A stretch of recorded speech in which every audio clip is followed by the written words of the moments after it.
ce que tu viens d'évoquer, c'est beaucoup de clichés sur la prépa qui ont tendance à persister, notamment qu'il n'y a pas d'esprit de camaraderie. Alors ça, c'est totalement faux, je me suis fait des amis incroyables. Et donc je rentre et là, je vois un grand type au tableau, c'était mon prof de géopo, voilà, qui était un gars assez impressionnant. J'ai deux options, je peux soit prendre la place tout au fond de la classe, ou soit prendre la place tout devant, à côté d'un gars. Et donc le prof me dit, bah vous avez le choix, vous pouvez aller devant, soit aller derrière. Donc moi je me fais un peu dessus, là je vois 45 élèves qui me regardent, je me dis ok, je veux pas trop me faire remarquer, je vais aller au fond. Donc là je dis au prof, moi je vais partir au fond. Et le prof il me dit, bah pour la peine vous allez aller devant. Si, j'ai eu aussi 20 sur 20. Donc t'as eu 5 20 sur 20 en fait, ouais. Pas 4, 5. Moi j'ai eu que 2 20 sur 20, mais c'est pas mal, c'est pas aussi bien que les 5, on peut pas faire mieux. Bienvenue sur Prépa chez toi les taffeurs et les taffeuses, j'espère que vous allez bien. On se retrouve aujourd'hui avec Pablo, super invité. Donc on va faire un bon petit podcast d'environ 1 heure. Donc vous connaissez le format, on en a déjà fait un avec Laurent qui venait de l'EM Lyon. Donc allez voir si vous n'avez pas vu. N'hésitez pas aussi à me faire des retours par commentaire parce que on s'améliore petit à petit. Et voilà, du coup, sur Prépa chez toi, si vous ne le savez pas, c'est une plateforme qui est façonnée pour les classes préparatoires ECG et pour les mathématiques. La grande particularité, c'est qu'il y a plus de 100 heures d'annales enregistrées en live par moi-même. Il y a aussi des fiches, des quiz, Anki, et puis des emplois du temps. Il y a plein de choses. Mais la particularité, c'est ces annales enregistrées par moi-même. Et du coup, moi, si vous ne me connaissez pas, je m'appelle Jean. J'ai fait aussi 2 années de classe préparatoire. À l'époque, c'était ECS, donc l'équivalent de Mata Pro Géopo. Et du coup, après ces 2 années de classe préparatoire ECG, j'ai intégré le SCP et aujourd'hui, je suis diplômé de l'ESCP. Donc voilà. Et on commence tout de suite. Du coup, aujourd'hui, j'accueille Pablo. Bonjour Est-ce que tu peux te présenter très rapidement et après, de toute façon, on va revenir en détail pendant 1 heure, donc on a le temps. Bien sûr, bonjour à tous. Merci beaucoup Jean et merci à Prépa chez toi de me recevoir pour ce podcast aujourd'hui. T'inquiète. Donc moi c'est Pablo, j'ai fini mes 2 années de classe préparatoire l'année dernière, donc en prépa ECG. Ok, donc récent. C'est très récent, oui. Et je suis rentré cette année à l'EDEC, donc en septembre. Bravo. Et j'étais en maths appliquée géopolitique. Ok. Donc comme on disait tout à l'heure, c'est un menu que tu peux faire maintenant mais que tu ne pouvais pas faire avant. Avant c'était soit ECS, soit ECE. Et dans ECS, tu avais maths géopo. C'est ça, oui. Maths Pro, quoi, Maths géopo. Pro, l'équivalent aujourd'hui. Voilà. Ouais. Et en ECE, tu avais maths appli ESH. Voilà, donc ce que j'ai fait, c'est un peu un mix de l'ECE et de l'ECS. Ok. Voilà, j'ai pris un peu ce que tu voulais. Un peu ce que je voulais, c'était à la carte, ouais. Ok, donc ça c'est vrai que c'est l'avantage de maintenant, c'est qu'on peut faire un peu le menu. Mais tous les lycées ne proposent pas les 4 les 4 filières. Enfin, moi j'étais au lycée Carnot à Paris, et donc c'était possible de faire les 4 options. Donc maths appliqué ESH, maths appliqué Géopo, maths pro ESH, maths pro Géopo. Mais c'est pas possible dans tous les lycées. Donc, voilà. Ouais, parce que moi du coup, alors moi j'étais au lycée Thiers à Marseille, et il me semble qu'ils sont restés sur la formule un peu ECS. Et il n'y a qu'une classe, enfin je veux dire, il y a qu'une formule possible quoi, sur les 4. Ouais, donc il faut bien se renseigner pour les élèves qui vont bientôt être amenés à faire Parcoursup. Ouais. Voilà, tous les lycées ne proposent pas les 4 menus différents. Donc, ok, merci de me préciser, tu as raison quand même, parce que c'est vrai que bon, j'ai un peu... On peut se dire en fait, il y aura forcément ma formule, mais... non, pas forcément. Du coup non. Ok, donc classe prépa, EDEC, et là aujourd'hui à l'EDEC. Aujourd'hui, félicitations. Du coup, depuis pas longtemps, depuis 2-3 mois, quoi. Ça fait 3 mois. La rentrée s'est faite fin août et il s'est passé beaucoup de choses depuis. C'est très très mouvementé. Ça change vraiment de la prépa, l'école de commerce. C'est très différent. Ça, j'en doute pas, on en parlera. J'imagine moins studieux, mais il y a plein de choses à faire. C'est ça, ouais, c'est différent. Vraiment, les hobbies, les activités, les cours, ça n'a rien à voir avec la prépa. Je pense qu'il faut aussi être préparé à ça. Ça demande un petit temps d'adaptation. Mais on s'y fait rapidement, on découvre des nouvelles personnes, un nouvel environnement. Ok. Donc voilà, c'est pas du tout insurmontable. Ouais, j'imagine bien. C'est moins insurmontable que la prépa en tout cas. Ah, clairement. Ok, alors du coup, prépa, maths appli, du coup Géopo. Ouais. Qu'est-ce qui t'a amené à choisir déjà cette formule-là qui est un peu du coup nouvelle? Qu'est-ce qui t'a amené à choisir la prépa de manière générale? Tu étais dans quel lycée avant? Est-ce que tu étais déjà sur Paris ou pas? Et puis parce que tu vois, moi souvent je la pose cette question, il y a quand même beaucoup, en tout cas d'a priori, qui sont assez négatifs sur la prépa. Il n'y a pas forcément un esprit de camaraderie toujours, il y a de la compétition, On travaille tout le temps, même le week-end, on n'a pas de vie sociale, que des trucs comme ça. On doit arrêter le sport ou certains trucs. Du coup, qu'est-ce qui t'a amené, toi, à choisir la prépa c'est vrai que ce que tu viens d'évoquer, c'est beaucoup de clichés sur la prépa qui ont tendance à persister, mais il y en a beaucoup qui sont faux. Okay. Je l'ai découvert rapidement, notamment qu'il n'y a pas d'esprit de camaraderie. Alors ça, c'est totalement faux. Je me suis fait des amis incroyables en prépa. Mais donc pour revenir à ta question, donc moi j'étais en lycée général, donc à Bois-Colombes dans le 92, pas du tout à Paris. Un petit lycée de banlieue, d'ailleurs, où ont été McFly et Carlito. Ça intéresse des gens. Ils viennent de ce lycée. Ah ouais ? Ouais, carrément, c'est la petite anecdote du jour. Et donc, j'ai pas tout de suite su que je voulais faire une classe préparatoire. Enfin, ça s'est fait sur le tard. Je viens d'une famille où personne n'a pris la voie des classes préparatoires et des écoles de commerce. Ok, donc c'était inédit dans ta famille. C'est ça, voilà. J'ai pas été influencé par mon père ou ma mère. Très bien, un cousin quelconque. Et c'est plutôt mes profs, et notamment ma prof principale, qui m'a encouragé à peut-être me tourner vers cette voie-là, puisque j'avais d'assez bons résultats en terminale, et que voilà, cette voie généraliste, mais quand même exigeante, elle pouvait me correspondre. C'est ça. Et donc j'ai fait mes recherches, je me suis un peu renseigné sur ce que c'était la prépa, donc j'ai vu pas mal de vidéos de notamment Major Prépa, qui expliquaient un peu comment ça se déroulait, les nombreux débouchés de la classe préparatoire. J'avais entendu qu'il y a plus de places dans les écoles de commerce que d'élèves en prépa. Exactement, ça donc, c'est vrai, c'est à noter quand même. Donc, ça veut dire en fait on a toujours une école de commerce, ça c'est important quand même, on a toujours une école de commerce quand on sort de prépa. C'est ça. Parce que exactement, tu as plus de places en école de co que d'étudiants en classe prépa. Totalement. Ça c'est quand même fou quoi. Bah oui, mais c'est tant plus mieux d'offres d'ailleurs. que de demandes. Bah c'est ça, mais comme ça aucun élève en sueur quoi. J'ai pas fait écho mais si tu le dis. Mais comment dire, aucun élève ne peut se retrouver sur le tard. Tout le monde peut trouver chaussures à son pied après une prépa. Et on n'est pas forcément obligé de faire une école de commerce après une classe préparatoire. On peut se diriger à l'université ou faire totalement autre chose. C'est vrai. Mais tout ce qu'on apprend durant ces 2 années, pas seulement dans les matières, mais aussi dans la méthode de travail, dans ce qu'on va se découvrir au fond de soi-même, ça peut nous servir toute la vie. C'est pour ça qu'on dit que la prépa, c'est... Enfin, j'avais mon prof de philo qui disait ça, c'est que ces 2 années-là, elles allaient nous servir toute notre vie, parce qu'on allait en apprendre beaucoup sur nous-mêmes, sur notre capacité à surmonter la pression, le stress, la quantité de travail. Exactement. Et ça sert tout au long de la vie. Ouais. Ça sert tout au long de la vie, je suis d'accord. Ça sert évidemment dans le job aussi dans lequel tu vas faire plus tard. Je pense que ça sert un peu moins en école de co, parce que tu n'as pas besoin de toutes ces capacités-là. Mais ça sert en vrai plus tard sur pas mal d'aspects. Ouais. Ne serait-ce qu'au travail, on remarque vite quelqu'un qui a fait la prépa ou peut-être quelqu'un qui a fait une autre formation. Parce que bon, c'est vrai que tu n'as pas les mêmes méthodos, tu n'as pas la même parfois la capacité de travail et tout. Alors après, tu peux te découvrir plus tard aussi. Bien sûr. C'est pas parce que tu n'as pas fait une prépa que voilà. Mais en tout cas, c'est vrai que c'est... Il y en a qui se disent « Ouais, mais je ne suis pas au niveau, je peux perdre du temps, etc. » Mais en vrai, ce n'est pas une perte de temps parce que, clairement pas. Comme tu dis, tu n'as pas que des écoles de commerce. Évidemment, l'objectif, c'est la BCE ou Écricom, etc. Voilà, on ne va pas se mentir. Mais c'est vrai qu'au cas où, au bout de la 2e année, si tu n'as pas d'école de commerce, ce qui est chose en fait rarissime, oui. voire impossible, mais en tout cas, si tu n'as pas les écoles de commerce que tu souhaites, là, effectivement, tu peux faire une fac. Et en général, c'est des très bonnes facs parce qu'ils savent que tu as fait 2 ans d'école de prépa ECG, donc évidemment que tu as des bonnes facs. Et puis aussi, même, moi, j'avais dans mon lycée, au bout de la première année, tu en avais déjà qui supportaient pas le rythme, etc. Et du coup, soit en cours de première année, soit à la fin de la première année, ils sont allés à la fac ensuite. Et donc, l'avantage, c'est que tu pars pas de L3. Tu vois, tu peux commencer direct en M1. Si tu as validé tes ECTS et les crédits ECTS.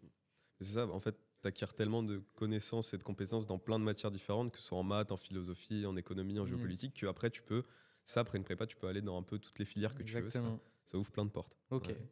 Et du coup, toi, alors, tu as choisi quoi comme... est-ce que tu avais plusieurs prépas possibles ? C'était quoi on parlait de Parcoursup, du coup. T'as mis que des prépas ? Est-ce que tu as mis aussi un peu lors des facs ? Et dans tes prépas, tu as mis quoi ? Des prépas parisiennes, des prépas de province, etc. C'était quoi ton choix en fait ? Tes choix ? Mes choix. Alors sur Parcoursup, oui, je me rappelle, j'avais mis plusieurs débouchés, plusieurs filières. Donc il y avait évidemment les classes préparatoires. Ouais. J'avais aussi mis des BUT. Ok. Il me semble DUT ou BUT, je sais plus. Je crois que c'est des DUT. Des DUT, voilà. Il me semble management. C'est des trucs commerce, gestion, management. Voilà, c'est ça. je voulais pas non plus me fermer de porte en me disant que peut-être j'allais être accepté dans aucune prépa, donc je voulais pas me retrouver sans. Évidemment, oui, c'est sélectif, tu sais pas trop à l'avance. C'est ça. J'avais aussi mis des BTS immobilier, je crois. Ok. Et, j'avais ça en tête. Très finance, très éco. Ouais, je sais pas. En terminale, j'étais inspiré. T'es bien les decks là, je pense. Clairement. Mais donc voilà, j'ai eu de la chance, j'ai eu ce que je voulais. Ouais. Après les résultats de Parcoursup, mais j'ai pas directement été au lycée Carnot. À la base, j'avais été accepté au lycée Montaigne. À Bordeaux Non, à Paris. Ah, à celui de Paris, ok. Ouais, à côté du jardin du Luxembourg. Ah ouais, c'est parfait. J'avais un pote qui était là-bas. Comment ? J'avais un pote qui était là-bas au lycée Montaigne. C'est un super. T'es à 2 pas du jardin du Luxembourg. Juste en face. Ah ouais. Quand il fait beau, c'était pas mal. Et donc en fait, j'ai fait ma rentrée là-bas. Vraiment, le premier jour de la rentrée, je l'ai fait à Montaigne. Okay. Sauf que j'avais gardé mon vœu du lycée Carnot. J'étais toujours en attente sur ce vœu, même début septembre. En fait, le jour de la rentrée, j'ai reçu un message de Parcoursup comme quoi j'avais été accepté à Carnot. Quoi ? Et donc en fait, le lendemain, je refaisais ma rentrée au lycée Carnot, qui était un lycée plus près de chez moi, avec des matières qui me plaisaient plus, puisqu'à Montaigne, j'étais en ESH. Ah d'accord. En fait, maths appliquées ESH, et à Carnot, je me suis retrouvé en géopolitique, mathématiques appliquées. Incroyable. Voilà, c'était le petit revirement. Ouais, belle anecdote, ouais. Et je suis très content d'avoir fait ce choix, parce que c'est un lycée qui est beaucoup plus près de chez moi. Ouais. Donc pour le temps de trajet, je mettais beaucoup moins longtemps à aller au lycée Carnot qu'au lycée Montaigne. Donc ça joue beaucoup en prépa. Énorme. On n'a pas des heures à passer dans les transports. Exactement, c'est un critère de fou. C'est un critère, déjà, tu perds pas dans les transports, mais aussi ce qu'on voit pas, peut-être un peu moins, c'est que tu perds pas en fatigue aussi dans ces temps perdus. C'est ça, les transports, ça peut être monstrueux.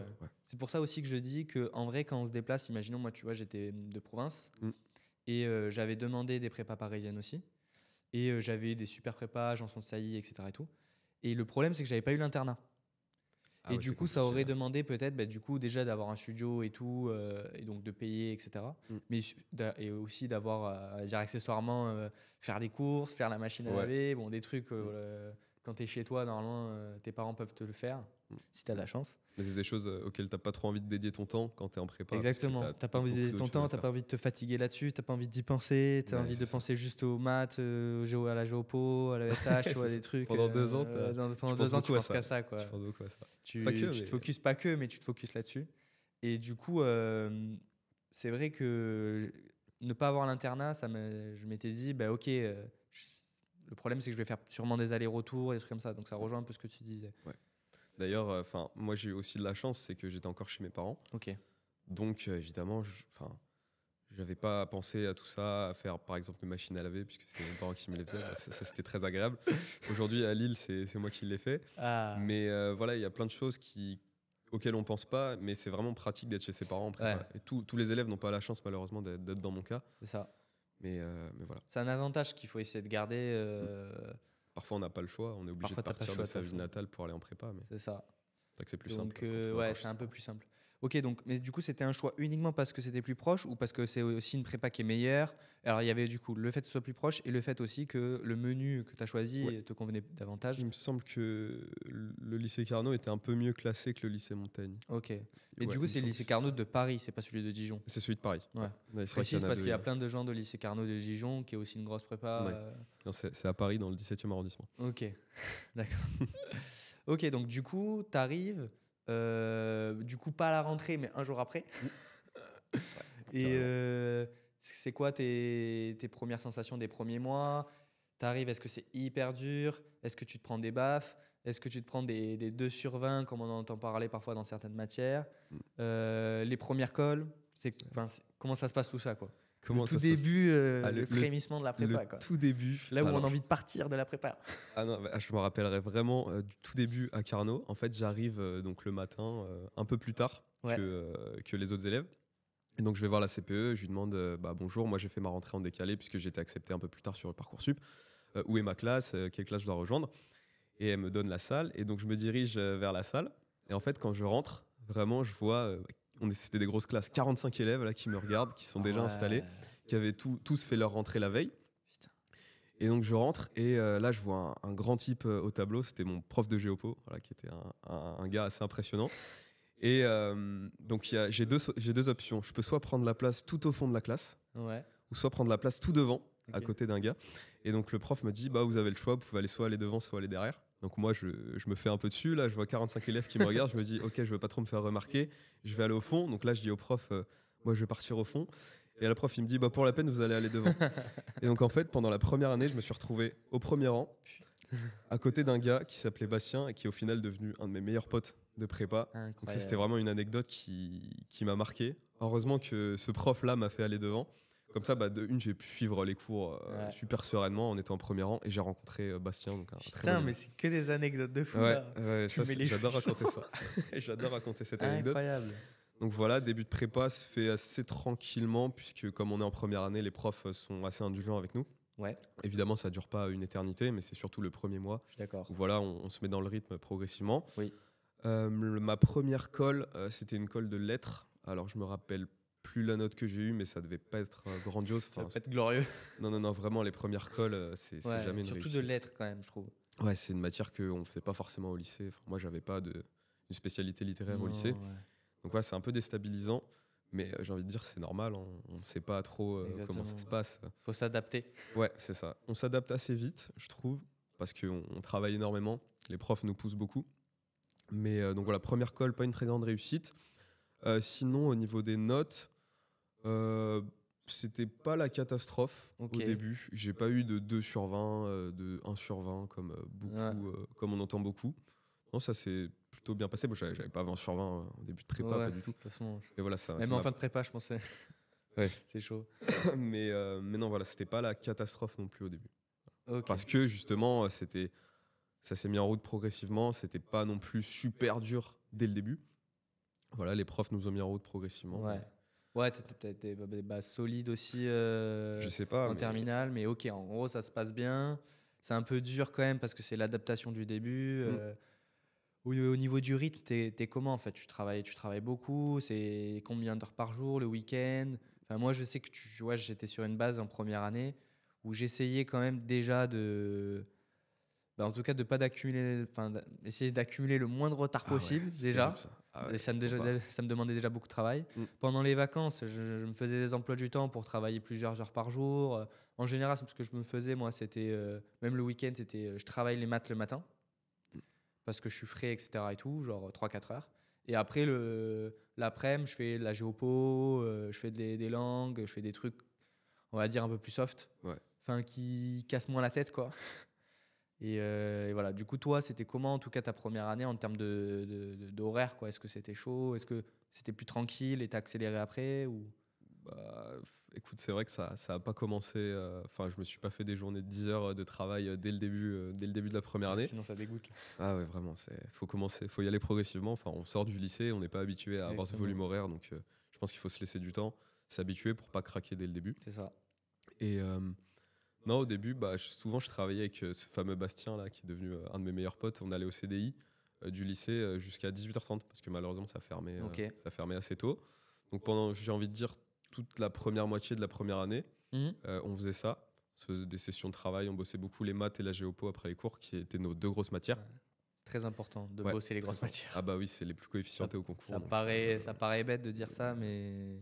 Faut pas l'oublier. Mais bon, faut jamais l'oublier que c'est ça qui vont te porter tes notes au concours, en fait. Le jour J, c'est les géopo, ESH et puis maths, quoi. Et puis maths, ouais. Même si après, en filière, enfin en maths appliquées, la philosophie, elle est très très coefficientée. Faut pas l'oublier. Je crois que c'est le même coefficient que les maths. En fait, je suis d'accord avec toi. Parce que, mais même en fait en maths appro, enfin je veux dire voilà l'équivalent de CS quoi. T'avais quand même aussi la philo qui était coefficient 5, l'anglais qui était aussi gros coefficient 4 ou 5. Mais je trouvais que quand même tu vois en bossant quand même les maths et la géopo, peut-être la géopo un peu moins, mais les maths en tout cas, c'était beaucoup moins ingrat. Tu savais que si tu bossais pour en général une bonne note, surtout pour les DQM quoi. On en parlera parce que tu as eu 4 super belles notes au concours du coup pour les DEC, EM et parisienne. Mais voilà, on va dire que c'est un peu moins ingrat que du coup la philo, ce que tu disais, où c'est aussi un gros coef, mais si ça se trouve tu le travailles toute l'année. C'est ça, c'est pas une matière fiable entre guillemets si on peut dire ça. Alors après, je pense que tu as quand même si tu fais une bonne syntaxe, si tu n'as pas de faute d'orthographe, grammaire, etc., tu peux taper toujours le 10-12. Ouais, tu peux limiter la casse. Tu peux limiter la casse. Après, pour avoir 15, 16, etc., là, il y a aussi quelque chose que... est-ce que tu as lu beaucoup de livres? Est-ce que tu as des bonnes références? Est-ce que tu as même un esprit un peu philosophique, quoi. Parce Exactement. Il y a ça aussi. Et là, du coup, je pense qu'il y a un peu plus de, on va dire, de discrimination entre des gens qui ont l'habitude de lire, qui ont l'habitude d'écrire, etc., que des gens qui découvrent la philo limite en terminale, du coup, ou prépa, quoi. Bien sûr. Ça dépend aussi dans le milieu dans lequel tu as été. Si tes parents ils t'ont initié à ça, à certains auteurs quand tu étais petit, c'est ça. Ça, on le choisit pas, malheureusement. Ou si tu lis Max et Lily. Ouais, voilà. Donc, bon. Mais ok, très bien. Donc, en gros, ça se passe plutôt bien. Tu as un bon rythme. Et voilà. L'avantage, c'est que tu travailles en groupe aussi, du coup, avec Bastien. Avec Bastien, ouais. On a beaucoup travaillé ensemble au début de la première année. Ok. Et il a fini dans une bonne école, finalement? Alors, Bastien, vraiment, il a été très courageux parce qu'il est actuellement en Cube. Oh là là là là. Au lycée Hoche à Versailles. Ah ouais, super lycée. Ouais, vraiment, je lui souhaite le meilleur parce que c'est quelqu'un d'ultra persévérant qui, malheureusement, a peut-être pas eu de chance cette année au concours, mais qui s'est donné une deuxième chance. Vraiment, je lui souhaite le meilleur. Je lui souhaite le top 3 pour HEC. Il en est vraiment capable. Ok. Bon, on repasse la bise à Bastien. Ouais. Et lycée Hoche, ok, ouais, c'est chaud le lycée Hoche aussi. C'est quand même des grosses prépas, etc., avec des gros rythmes. Après, la cube aussi, c'est une autre mentalité. Hein. Quand tu parles avec des cubes, ils voient la prépa différemment, en fait. Ils ont déjà vu le cours.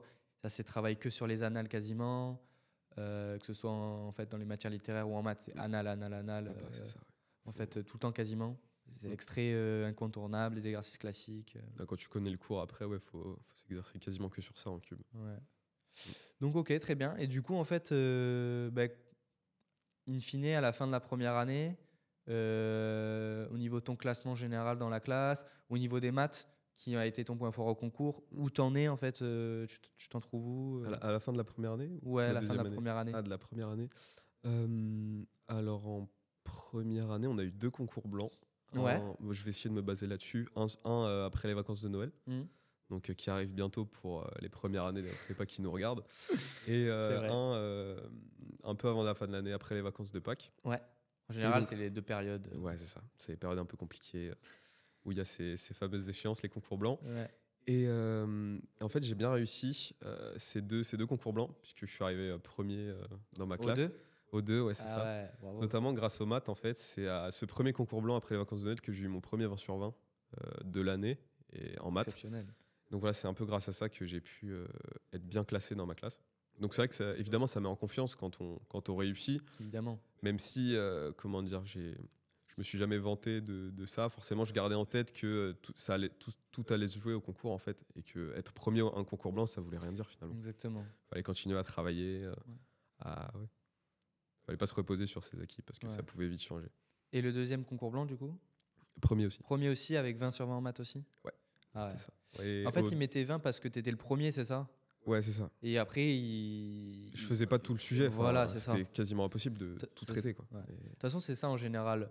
Tu mets 20 au premier, même s'il a pas tout traité, même s'il a fait 50% du sujet, et puis les autres, après, tu adaptes, tu as ton écart type ou il fait une gaussienne ou je sais pas trop quoi. C'est les notations en prépa, c'est comme ça. Le premier, même s'il a pas tout fait, vu que c'est le premier, il a fait mieux que les autres, il aura 20 sur 20. Et c'est comme ça qu'on est noté au concours. Exactement. Ouais. Du coup, le jour J, t'es noté comme ça, t'es noté comparativement aux autres, et voilà. Ok, donc première année, ça se passe plutôt bien, on va dire, surtout en maths, qui est une matière forte. Ouais. C'est là que je me découvre vraiment des capacités assez sympas et je me dis faut que je mise pas mal sur cette matière que j'aime bien aussi. J'aimais bien travailler les maths. Ça aide aussi quand on aime faire quelque chose, c'est plus facile. Et je me dis que je peux taper des grosses notes au concours. Ouais. Je ne m'imaginais pas avoir 4 20 sur 20. Et je me disais, ok Pablo, faut que tu mises là-dessus. Est-ce qu'on s'imagine avoir 4 20 sur 20 de toute façon? Non, je vais Parce que j'imagine que... Enfin, je sais pas du coup, mais au lycée Carnot, quand tu faisais tes DS ou même tes écoles et tout, c'était niveau parisienne ou plus niveau top 5? Alors, non, c'était un peu des deux. En deuxième année, on avait un prof assez hard. Ouais. Très sympa, mais qui enseignait aussi dans des prépas scientifiques. Ok. Donc souvent, il nous sortait des sujets assez durs. Je me rappelle le concours blanc de deuxième année, on a eu un sujet maths 2 type parisienne en fait. Très bien. Et donc voilà, on était assez bien préparés à ça. Ok. Voilà, aux exigences du top 3 surtout en maths. Okay. Parce qu'il y a certains lycées de province, de ce que j'ai entendu, qui en fait, les élèves, ils abordent quasiment jamais d'annales du top 3 pendant les cours. Et donc évidemment, ils arrivent au concours. S'ils n'en ont pas travaillé chez eux, ils découvrent ça le jour du concours et c'est pas forcément facile. Je suis complètement d'accord. Parce que moi, je faisais partie des gens qui, on va dire, qui étaient dans cette situation. Alors moi, j'ai pas découvert parce que j'ai travaillé de mon côté. Mais c'est vrai que dans on va dire des prépas de province, en général, les DS de maths, parce que là, on parle des maths, mais c'est plus top 5, on va dire, et d'EQM. Comme ça, toute la classe peut le faire plus ou moins, on va dire. Ouais. Mais du coup, effectivement, tu arrives le jour du concours. Si en tout cas, tu t'es inscrit pour les écoles du top 3, tu arrives en maths 1, maths 2, en fait, tu découvres complètement, tu te fais démonter. C'est terrible. Tu te fais clairement. démonter, c'est pas du tout les mêmes maths, en fait. C'est le même cours, mais c'est pour te demander 100 fois plus, en fait, en parisienne, etc. Sur la réflexion, sur plein de choses qu'on pourra aborder, mais voilà. Et du coup, ça, c'est quand même un problème. Du coup, moi, par exemple, ce que je faisais, c'est que je travaillais chez moi des maths parisiennes, parce que sinon, DS, c'était plutôt des maths type top 5. Quoi. Tu pouvais pas trop te dépasser. Du coup, j'avais des bonnes notes. Ouais. Tu avais des extraits de top 3. En deuxième année, tu avais un petit peu des top 3, on va dire. Mais moi, c'est ce que je fais aussi sur le site Prépa chez toi, c'est que dès la première année, tu peux faire des extraits d'annales du top 3 en fait. Ouais. Genre, imaginons sur le site, tu vois, je dis n'importe quoi, je crois qu'il y a 8-9 chapitres, donc il doit y avoir une cinquantaine d'heures juste pour la première année. Et sur la première année, tu vois, tu as plein d'EQM. En général, c'est plus de la moitié, genre 50-60% des annales que je fais. Et après, tu as un peu d'écricom pour ceux qui veulent passer écricom. Et tu as aussi des parisiennes. Parce que, par exemple, je sais pas, moi, tu as très bien une partie 1 sur juste les fonctions. Ça va être certes un peu dur, parce qu'il va y avoir théorème d'accroissement fini, tu vois, il va y avoir un petit peu de Taylor, il va y avoir un petit peu de, je sais pas, de limite, de bijection, ce genre de trucs. Mais ouais, ça te rappelle des trucs. Ça rappelle les trucs. Et du coup, en fait, il y aura des éléments un peu compliqués du programme qui font partie du programme, mais que tu peux déjà faire dès la première année, en fait. Et du coup, c'est dommage de les faire 3 mois avant les concours, alors que tu peux le faire dès la première année, dès que tu as vu le cours. Et tu te frottes déjà au niveau top 3, en fait. C'est bien, justement, avec Prépa chez toi, parce qu'on pourrait... Enfin, je veux dire, quand tu es en première année, solo, tu te dis pas « Ah, il y a peut-être des choses accessibles. » Exactement. Accessible pour moi dans les top 3, mais c'est cool avec la plateforme. Ouais, tu peux te rendre compte de ça.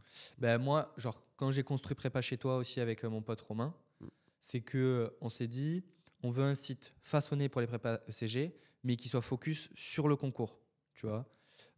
Donc nous, on travaille les maths et on veut que les mecs et les meufs en prépa ECG progressent rapidement et soient en fait à la cible niveau concours, tu vois. L'objectif, c'est pas qu'ils aient 4 fois 20 sur 20 comme toi, mais qu'ils aient des notes correctes. Et pour ceux qui veulent ou peuvent travailler plus pour travailler le top 3. Ouais. Mais en tout cas, tu vois, il y a la matière, quoi. Il y a la matière pour travailler top 5, top 3, écrit-com sur le site. Et surtout, il y a de quoi faire pour commencer dès la première année. Parce qu'on va dire, 80% des gens commencent les annales beaucoup trop tard. Ouais, à Noël ou voire après. Exactement. Noël de deuxième année ou après. Et Noël de deuxième année. Ouais. Alors qu'en fait, Noël de première année, tu peux déjà commencer à faire des annales. Le plus dur, mais en fait, je le fais moi sur le site, c'est qu'il faut exactement choisir qu'est-ce que tu peux faire, qu'est-ce que tu peux pas faire, faire le tri. Ça prend du temps, mais moi, je l'ai fait pour vous, en fait. Donc, tu vois, le tri est déjà fait. Tu as juste à savoir, chapitre 1, suite et fonction, je l'ai déjà fait, je peux travailler sur les suites. Et du coup, en octobre ou en décembre de première année, tu peux déjà travailler. Donc ça, c'est vrai. Certaines questions ciblées de top 3 que tu peux faire exactement. En première année. Évidemment, je ne vais pas faire toute une annale du top 3 parce qu'en première année, tu ne pourras pas tout faire. Sinon, c'est trop facile. Mais par contre, il y a une partie entière que tu peux faire ou un extrait d'un exercice ou un problème de l'amion qui parfois, c'est que de la première année, etc. Donc, ok, très bien. Et du coup, on arrive là aux vacances d'été. Tu travailles ou pas? Alors, ou tu te reposes? Pendant les vacances d'été, j'ai fait un peu des deux. Vraiment, selon moi, et ce que beaucoup de gens conseillent, c'est de vraiment faire une pause entre une pause de la prépa, donc pendant 3 semaines, 1 mois. C'est pas grave, ça va pas desservir. Au contraire, se reposer, se déconnecter un peu, c'est super important. C'est vrai. Pour même la santé mentale, faire d'autres choses que des maths et de la géopo. Exactement. Après, sinon, on est un peu moins productif aussi. Bah oui, c'est ça. Si on se laisse aucune pause pendant 2 ans, ça va être compliqué de tenir jusqu'au concours. Donc évidemment, il faut se remettre un peu à travailler, se remettre dans le bain de la prépa avant la rentrée. Donc je dirais 2-3 semaines avant la rentrée, c'est ce que j'ai fait d'ailleurs. D'accord.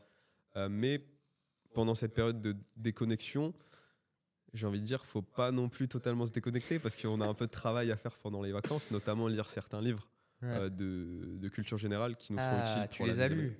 Je les ai lus. J'en ai lu 2, il me semble. C'était quoi ton thème, toi, du coup? La violence? C'était la violence, ouais. Okay. Super intéressant. On a eu beaucoup de chance, les 2004, là, d'avoir un thème. Parce que moi, du coup, j'ai passé le concours en 2021, donc les 2001. Notre thème, c'était l'animal. L'animal. Dire l'animal. Dire l'animal, exactement. HEC, c'était ça. HEC. Ah, ça, j'ai tapé le 15 là-dessus. Ah ouais, oh putain. Bah, dire l'animal, c'était dur, hein, je vais pas te mentir. C'était un peu moins philosophique que par exemple la violence, qui peut être hyper philosophique, ou l'amour, ou des trucs comme ça. Donc il fallait avoir des refs un peu de tout, quoi, mais compliqué.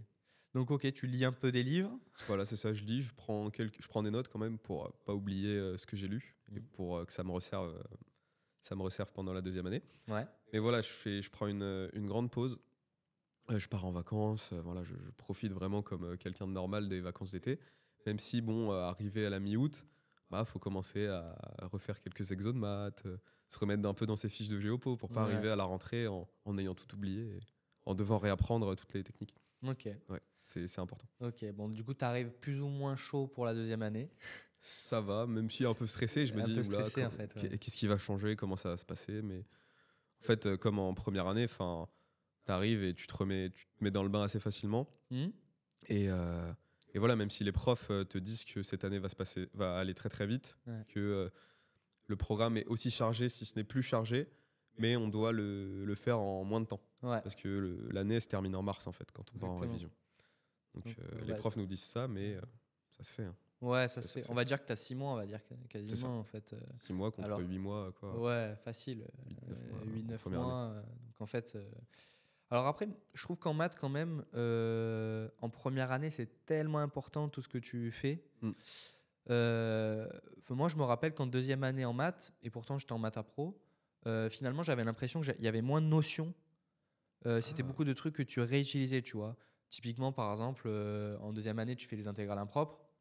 En vrai, c'est des intégrales spécifiques, mais que tu as déjà travaillé normalement en première année. Tu vois.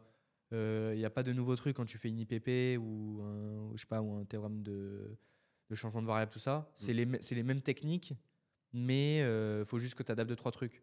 Okay, pareil, les probabilités à densité, tout ça, là, c'est plus ou moins pareil. Après, c'est vrai qu'il y a des nouveaux chapitres qui complètent un petit peu. Mais pour moi, je trouve que si tu es à 100% sur la première année, que pendant les vacances d'été, tu t'es bien remis, tu as fait quelques annales, tu es déjà habitué et tout, normalement, la 2e année, en maths, ça devrait le faire, en fait. Après, c'est vrai que je suis d'accord avec toi, en géopo, par exemple, tu as 6 mois, c'est monstrueux ce que tu as à faire. Tu couvres les 5 continents. Les 5 continents. C'est hardcore. Et en plus de ça, faut réviser quand même le truc de première année, parce que moi, par exemple, je me rappelle, à l'ESSEC et à HEC, les 2 épreuves de géopo en 2021, c'était sur la mondialisation. Donc des trucs de première année. Ouais. Mais tu sais que nous aussi, cette année, les 2 sujets, c'était autour de la mondialisation aussi. Ok. Faut pas oublier la première année en géopo parce que c'est les fondations de tout. Exactement. C'est les fondations de tout. Moi, je sais que c'est ce que je maîtrisais le mieux. C'est pour ça que j'ai eu des super notes.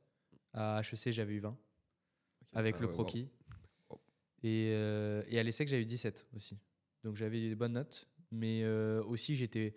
Par exemple, tu vois, il y avait des points que je prenais facilement, genre le croquis, on en parlait tout à l'heure. Moi, je les apprenais plus ou moins, pas par cœur, mais j'avais déjà ma trame quasiment pour... J'avais des trucs comme ça. Et puis aussi, c'est beaucoup d'entraînement en mode, comme on disait tout à l'heure, tu te rappelles, faire une dissertation et faire un croquis, tout ça en 4 heures. Si t'es pas entraîné déjà, alors que si t'es entraîné, t'as un peu plus de temps pour réfléchir, tu peux vraiment faire une vraie réflexion, avoir les citations que tu veux, etc. Il faut avoir même son plan, genre, son plan. Quand est-ce que je fais le croquis? Est-ce que je le fais à la fin de la disserte? Est-ce que je le fais une fois que j'ai fini mon brouillon? C'est ça. Et on se posait toutes ces questions-là. Mais si tu te poses ces questions-là en fait en 2e année, c'est très bien. Si tu te le poses le jour du concours, en fait, c'est que t'as pas une bonne préparation. Moi, je sais très bien que le concours, je savais très bien la minute près ce que j'avais à faire, que ce soit en maths, en géopo, dans certaines matières. Il y avait d'autres matières où j'étais moins préparé, évidemment, on ne peut pas être préparé de partout c'est compliqué, au top du top. La mais quantité de travail.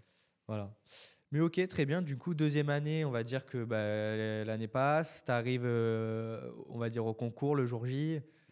C'est quoi tes résultats ou je sais pas, c'est quoi ton impression des concours? Tu le passes à Paris du coup, c'est ça? Ouais.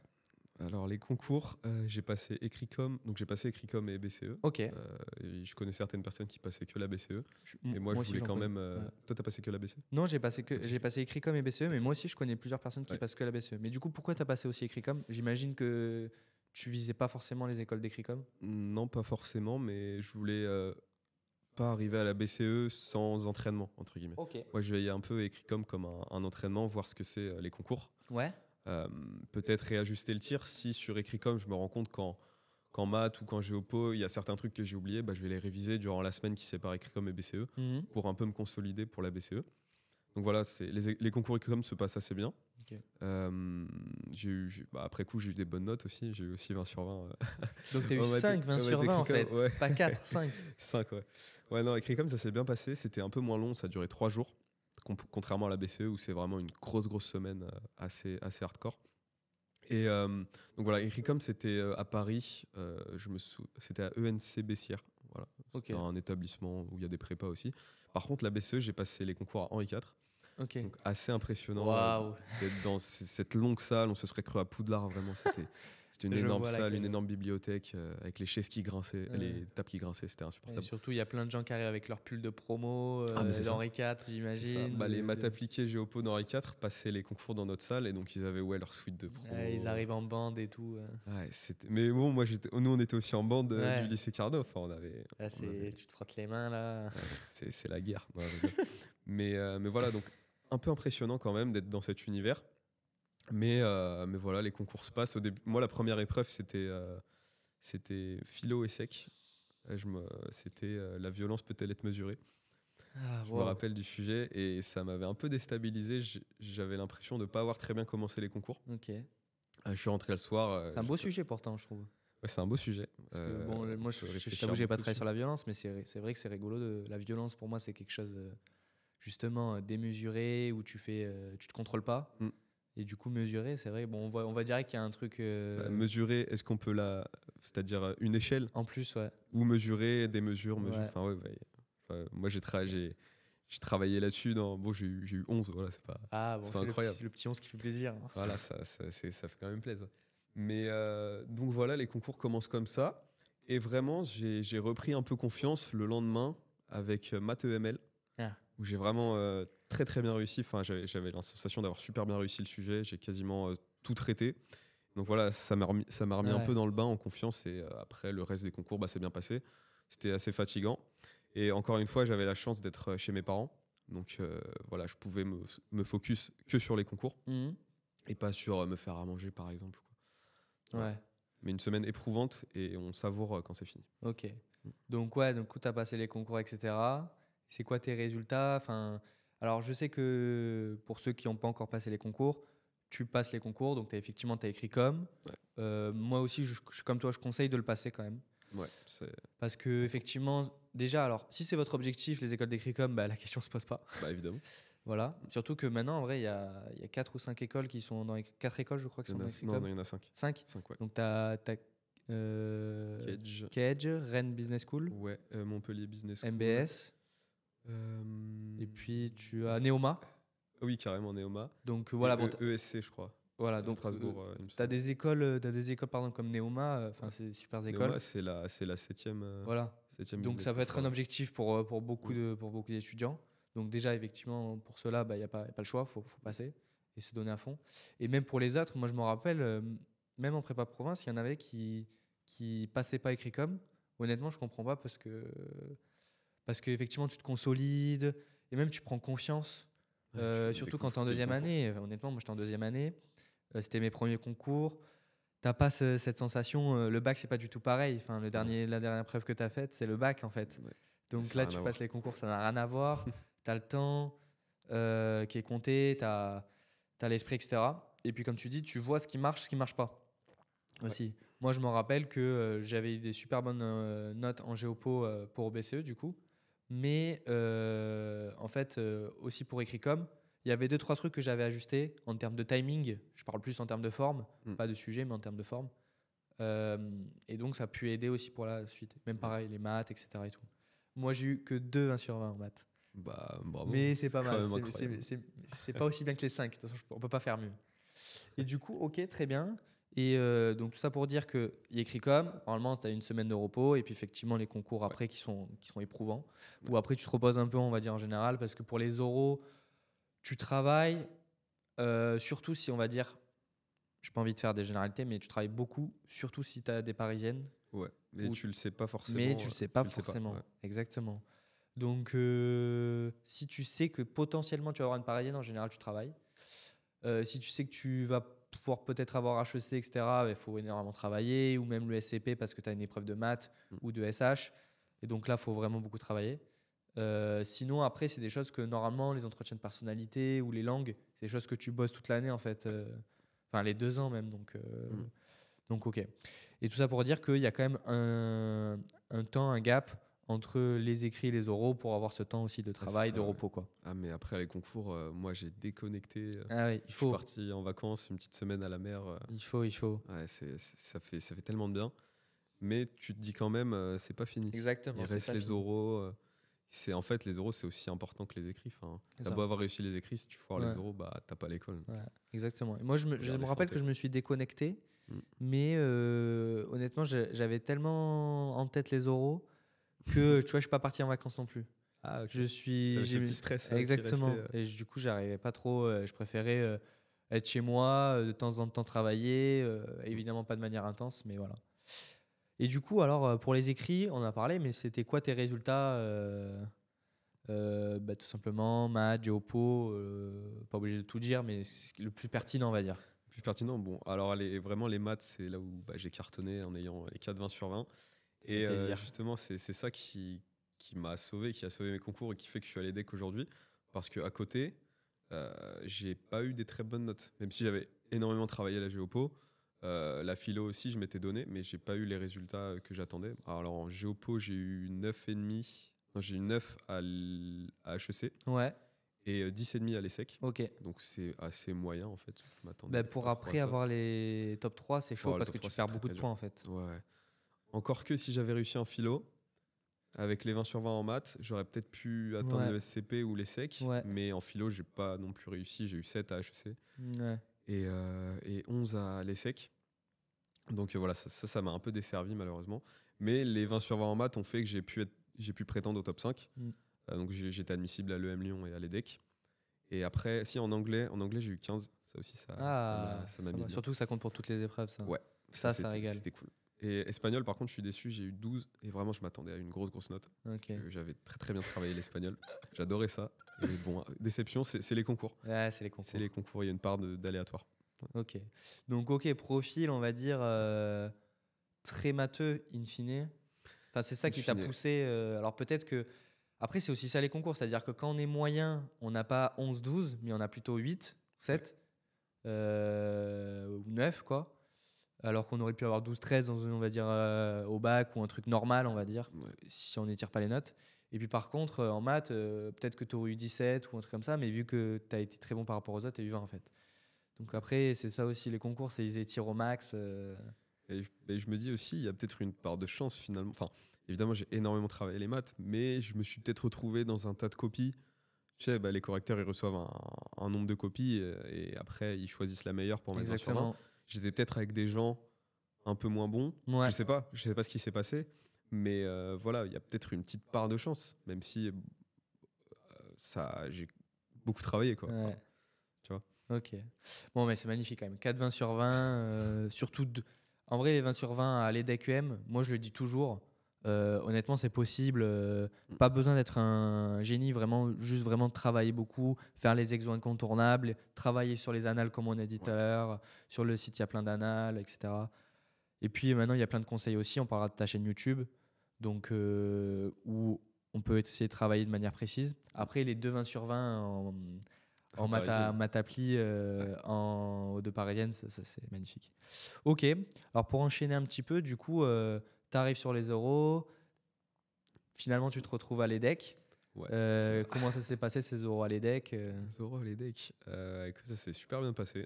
On a été très bien reçus par les admisseurs. Donc, c'est, pour ceux qui ne le savent pas peut-être, c'est des élèves de l'EDEC qui, pendant un mois, pendant la période des euros, sont sur le campus pour accueillir les élèves qui viennent passer les euros, pour leur parler, pour les détendre, pour faire des activités avec eux.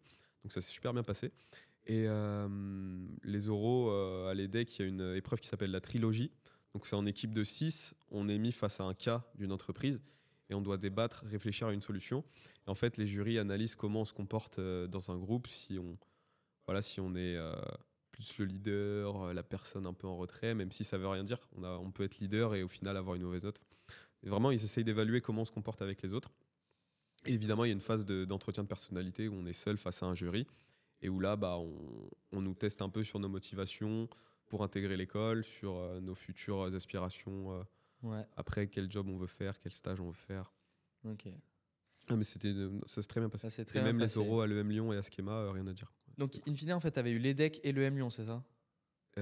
Admissible ou admis? Admis.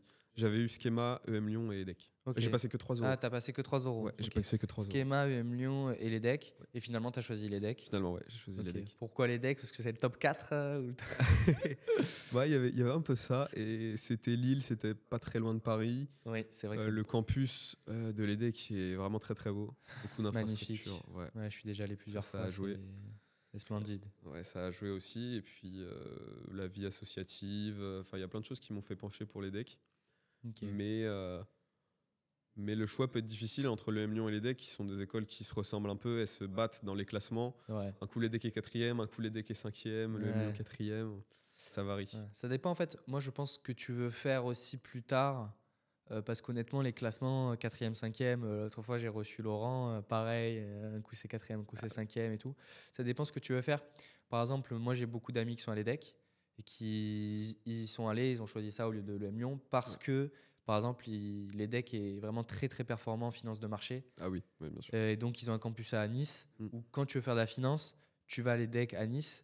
Et honnêtement, c'est une voie un peu royale. Enfin, moi, je travaille en salle de marché aujourd'hui, tu vois, il y a pas mal de gens de l'EDEC, il y a plein de stagiaires d'EDEC, etc. Honnêtement, ça équivaut les parisiennes sur la finance de marché. Ouais, tu fais bien de le préciser. Si vraiment vous aspirez à un parcours dans la finance, l'EDEC peut être plus approprié que l'EM Lyon. Pour moi, c'est pas peu. Pour moi, c'est clairement, elle est plus appropriée. Après, c'est pas, si ça se trouve, tu veux faire de la finance aujourd'hui, mais dans 2 ans, ça sera différent. Mais voilà, mais par exemple, il faut quand même regarder les secteurs sur lesquels les écoles sont performantes. Par exemple, le M Lyon, c'est vrai qu'il y a beaucoup de gens qui vont plus pour le conseil en strat, etc., pour aller dans des top conseils, genre BCG, McKinsey, etc. Voilà, donc il faut regarder en fait les écoles sur où elles sont performantes, les métiers, les débouchés. Ça, c'est en parlant avec les gens en fait. Parce qu'en général, tu ne trouves pas sur Internet ce genre de trucs. Tu parles de parler avec les gens. C'est important aussi pendant les euros, si vous avez l'occasion de discuter avec des élèves qui sont actuellement dans l'école dans laquelle vous allez passer les euros. Moi, j'avais eu un appel avec un étudiant de l'EDEC qui m'avait donné plein de conseils pour les euros et même pour la vie après à l'EDEC, où faut choisir son appartement, plein de petits conseils comme ça. Et c'est vraiment les élèves qui sont actuellement en école, ils peuvent vous donner plein d'astuces qui sont super, super intéressantes à avoir. Complètement d'accord.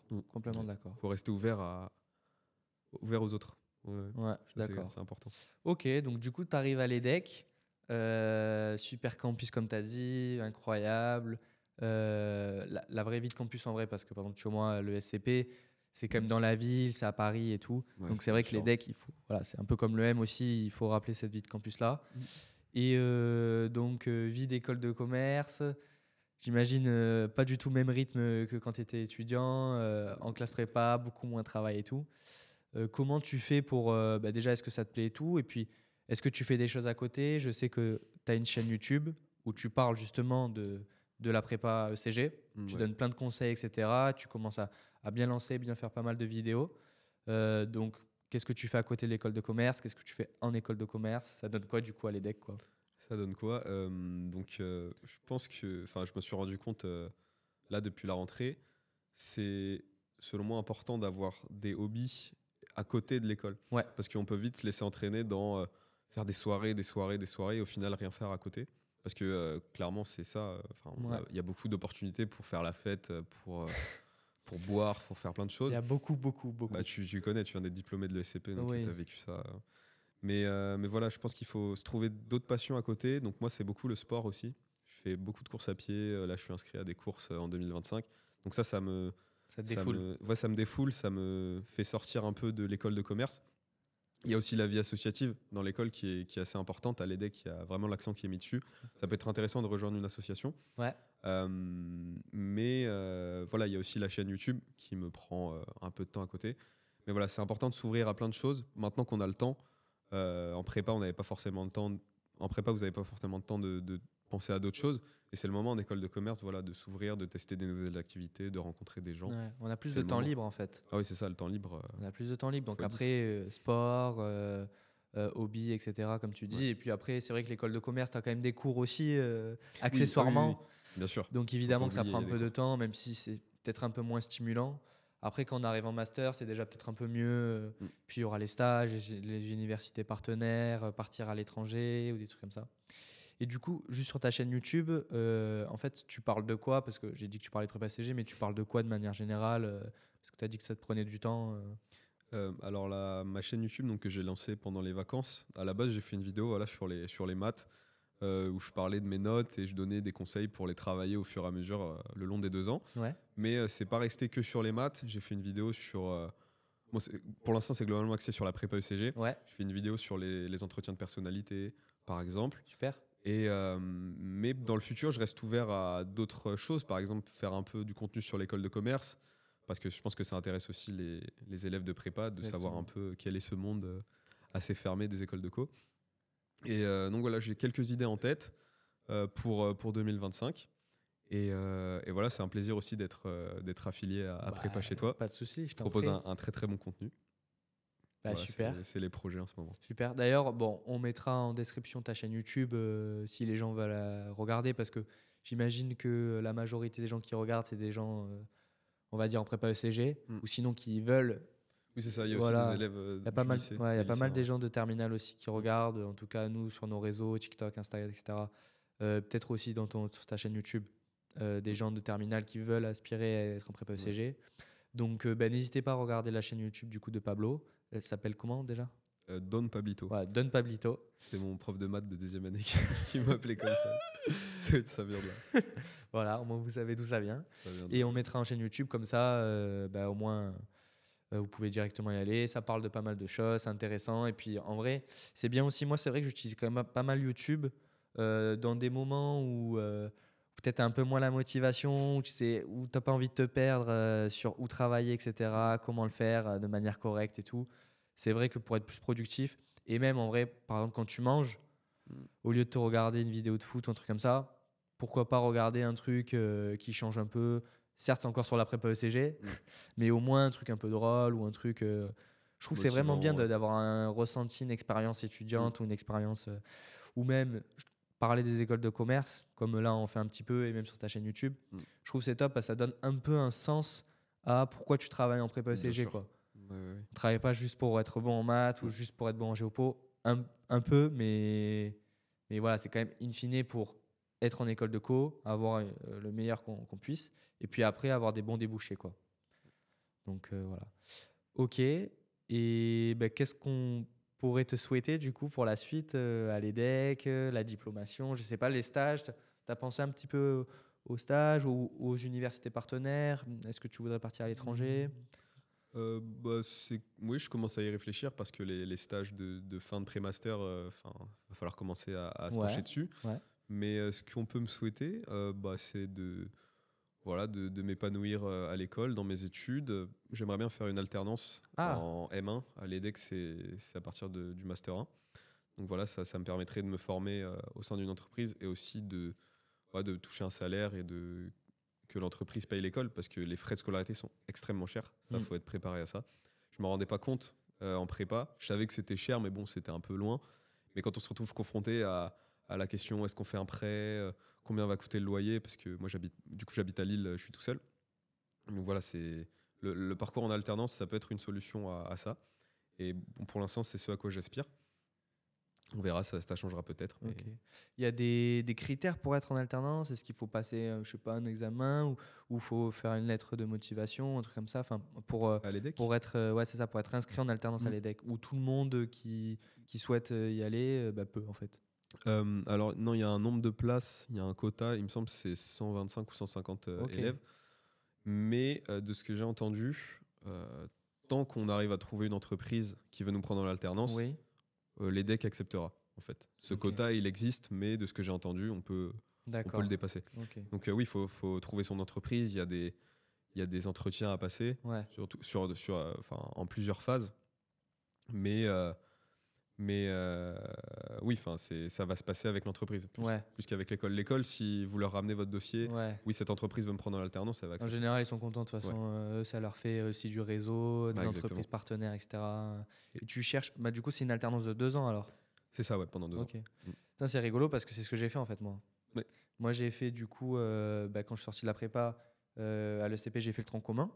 Donc là, c'était 1 an où tu as les matières classiques, comptabilité, finance, management, les trucs comme ça. Il y en a qui sont un peu bullshit. Humanité, management, ce genre de trucs.